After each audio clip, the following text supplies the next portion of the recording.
إن الحمد لله حمدا كثيرا طيبا مباركا فيه، والصلاة والسلام على محمد بن عبد الله الأمين وعلى آله وأصحابه ومن تبعهم إلى يوم الدين. أما بعد، أيها المستمعون الكرام، الله سبحانه وتعالى يقول في القرآن المجيد: وجعلناكم أمة وسطا. وقال في موضع آخر: كنتم خير أمة. وقال في موضع آخر: إن الله يحب الذين يقاتلون في سبيله صفا كأنهم بنيان مرصوص. وقال في موضع آخر: واعتصموا بحبل الله جميعا. أيها المستمعون الكرام، إن هذه الآيات التي تلوتها أمامكم ذكرت في القرآن المجيد، ومن ذكرها ذكر الله سبحانه وتعالى هذه الآيات في القرآن الكريم، القرآن الذي أنزل على النبي صلى الله عليه وسلم هداية. إن هذه الآيات القرآنية الوجيزة إنها تقول أن الله سبحانه وتعالى جعل هذه الأمة أمة. إن الله سبحانه وتعالى جعل هذه الأمة مجتمعة. كانت هذه الأمة متفرقة، كانت هذه الأمة متشتتة، كانت هذه الأمة قبل بعثة النبي صلى الله عليه وسلم في انتشار وفي تفرق.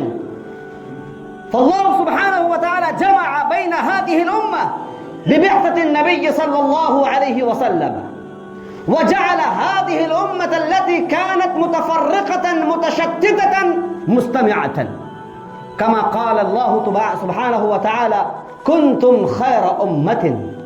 إنه استعمل لفظ الأمة، وإن الأمة تدل على التجمع، على الاتحاد والتضامن. وإن الله سبحانه وتعالى يمدح تلك الأمة التي تتحد.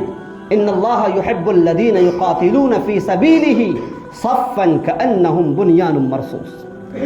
ولكن في الأيام الأخيرة نحن نشاهد أن هذه الأمة التي كانت متجمعة في عصر النبي صلى الله عليه وسلم قد صارت متفرقة، قد صارت متشتتة. من فرق هذه الأمة أيها المسلمون؟ لماذا تشتتت هذه الأمة المحمدية؟ إن الله سبحانه وتعالى إنه قال: وجعلناكم أمة وسطا لتكونوا شهداء على الناس. كيف نواجه النبي صلى الله عليه وسلم يوم القيامة؟ كيف نواجه الله سبحانه وتعالى يوم القيامة حين يسألنا يوم القيامة: لماذا أنتم تشتتتم ولماذا أنتم تفرقتم؟ أيها المستمعون الكرام، إن النتيجة قد صارت مخالفة لنا.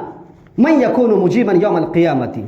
أيها المستمعون الكرام، ولا سيما أيها العلماء، ولا سيما أيها العقلاء، أيها والذين أعطاهم الله سبحانه وتعالى بذي عقل سليم. عليكم أن توحدوا هذه الأمة المحمدية وتضمنوها وتدعوهم إلى الله سبحانه وتعالى.